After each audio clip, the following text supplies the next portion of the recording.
Imagine a world where a seemingly harmless grey substance consumes everything in its path. It replicates uncontrollably, turning lush forests, bustling cities, and even the air we breathe into more of itself.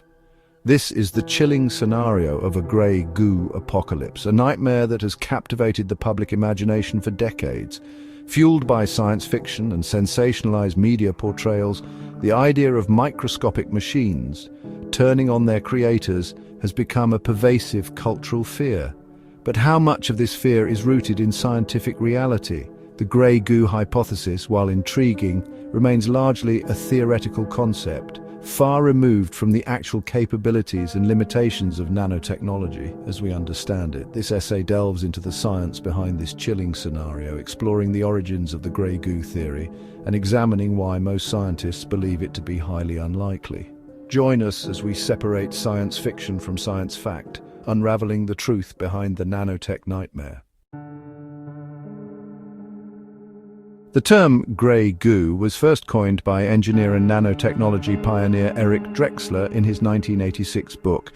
Drexler envisioned self-replicating nanobots, microscopic machines capable of manipulating matter at the atomic level.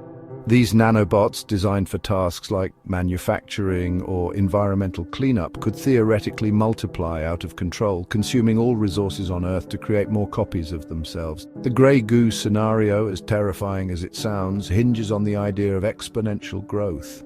Each nanobot creates a copy of itself, then those copies create more copies, and so on. This rapid replication would quickly drain the planet's resources, leaving behind a homogeneous mass of replicating machines, the dreaded Grey Goo. To understand why the Grey Goo scenario is improbable, it's crucial to grasp the basics of nanotechnology. Nanotechnology involves manipulating materials at the atomic and molecular level, typically within the range of 1 to 100 nanometers. To put this into perspective, a single human hair is about 80,000 nanometers wide. Scientists working in nanotechnology aim to create materials and devices with novel properties and functions. These innovations have the potential to revolutionize fields like medicine, electronics, and energy production. However, building self-replicating nanobots, especially those capable of breaking down diverse materials in the environment, remains a significant challenge. Debunking the myth why Grey Goo is improbable. While the Grey Goo scenario makes for a compelling science fiction narrative, several factors render it highly unlikely in reality. First, building a self-replicating nanobot with the ability to consume any and all matter is incredibly complex. Such a machine would require sophisticated mechanisms for resource acquisition, energy conversion, and self-repair, capabilities far beyond our current technological reach. Second, even if such a nanobot were created, it would face significant environmental constraints. The Earth's ecosystem is incredibly diverse, with various materials and environments that would pose challenges for a single, universal replicator. Lastly, scientists are developing safeguards and regulations to ensure the responsible development of nanotechnology. Ethical considerations and risk assessments are integral to nanotechnology research, mitigating potential hazards before they arise. The real concerns of nanotechnology.